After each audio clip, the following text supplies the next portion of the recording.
It's always amazed me how two people can look at the same thing and come to opposite conclusions of what they are looking at. You know, two people can look at Grand Canyon.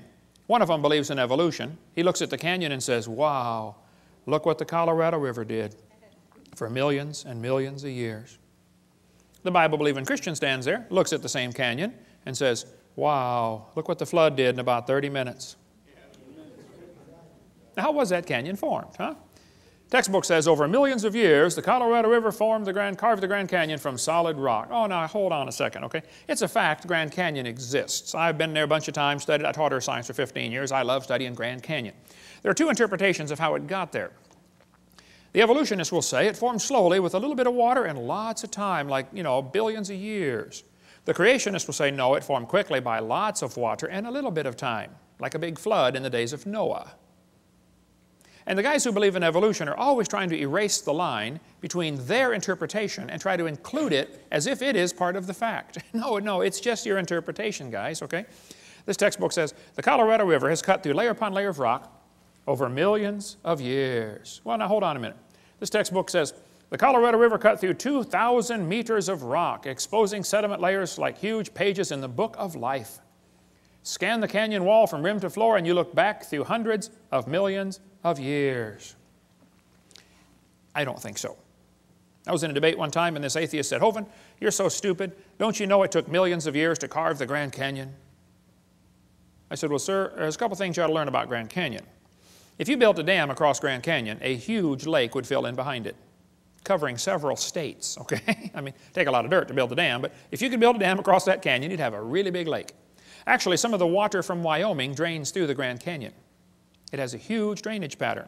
There's a picture of it, satellite false color image. You can see Grand Canyon right there, a big gash right across a ridge in the mountains. You folks in Tennessee know what a ridge is. Not really a mountain, just a big long ridge, okay? I've flown by and taken lots of pictures. I asked the pilot one time, I said, man, are we going near Grand Canyon? He said, yeah, about 100 miles.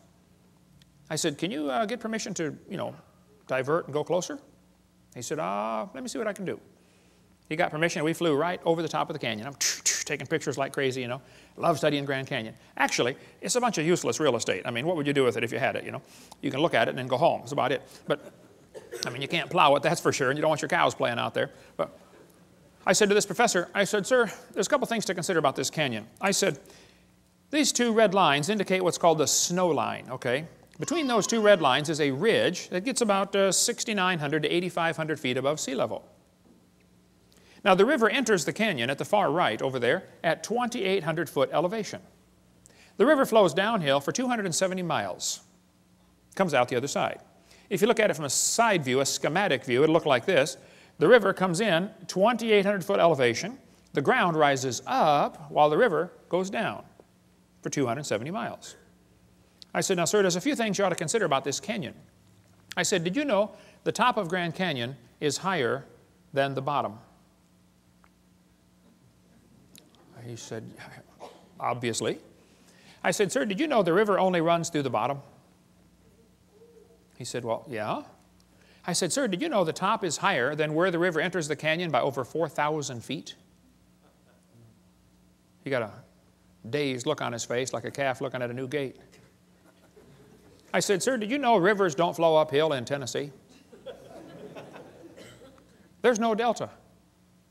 Where's the mud that washed out of Grand Canyon? Nobody has a clue, okay?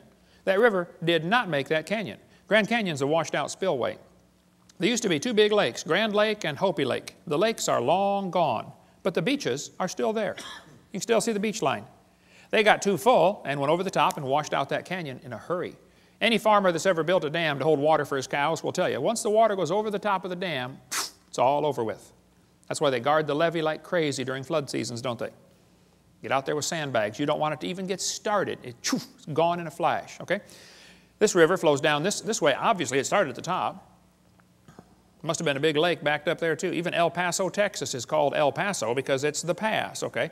I bet there used to be a big lake backed up behind El Paso that dried up and left the white sands of New Mexico behind. That's another long, interesting story.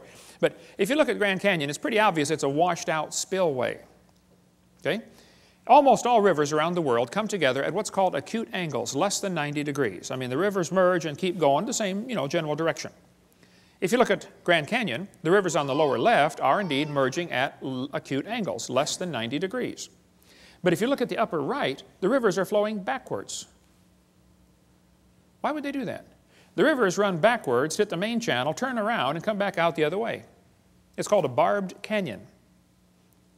There aren't many places like this on the planet. Well, this is evidence that a lake is draining, and as the water's running off the spillway backwards into the channel, it turns around, or off the dam. Water runs off the dam into the low place, turns around, and comes back out through the crack, through the breach in the dam.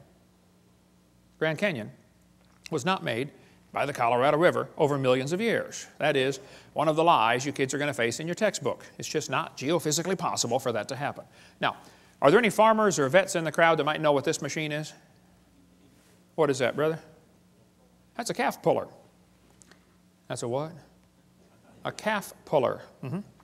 Once in a while, a cow has a hard time having that baby calf, and so they get the calf puller out, tie the cable around the calf's legs, and jack the calf out of the cow. You get a few tons of pressure on there, calf comes right out, no problem. Well, one day, this farmer was out pulling a calf. It was a breech birth. The back feet are coming out first. That's not good, but you know, it happens once in a while. So the farmer had the calf puller out there, and he's trying to pull the calf out of the cow. And a city fella stopped his car to see what on earth is going on. And the farmer said, "Have you ever seen anything like this before?" The city fella said, "I have never seen nothing like this." The farmer said, "Do you have any questions?"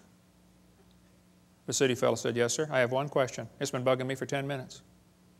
The farmer said, "Well, what's your question?" And the city fellow said, "How fast do you figure that calf was going when it ran into that cow?"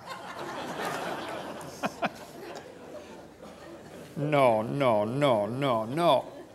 We're not separating the wreck here, fellas. You know, it's possible for two people to be looking at the same thing, and one of them is getting the wrong idea of what he's looking at. The Bible warned us that was going to happen. Knowing this first, there shall come in the last days scoffers. Did you know there are people that scoff at the Bible? I deal with them on a regular basis. I attract them like a lightning rod. They scoff, it says, because of their lust. There's no scientific reason for them to reject the Bible. They just don't like that book because it chaps their hide. So they're scoffing because of their lust, not because of their science, okay?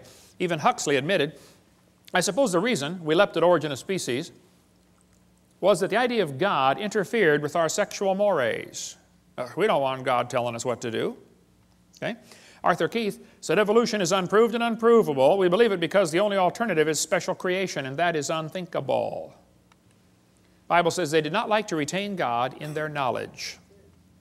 For this cause, God shall send them strong delusion. Anybody that believes they evolved from a rock 4.6 billion years ago, I would say is strongly deluded. You would have to have help to be that dumb. You could not do it on your own. You'd have to have years of training and conditioning to believe such a silly idea. Hey, is it possible for a person to go insane? I mean, absolutely loony? Oh yeah, it happens, doesn't it? Okay? Is it possible for an entire group of people to go insane? Can you imagine over 900 people drinking poison Kool-Aid and killing themselves? A whole group went insane. Is it possible for an entire nation to go insane? You know, like millions and millions of people go just plain old nuts? Oh, it's happened, folks. Hey, is it possible for the entire world to go insane? Well, the Bible says the great dragon was cast out, that old serpent called the devil and Satan, which deceiveth the whole world.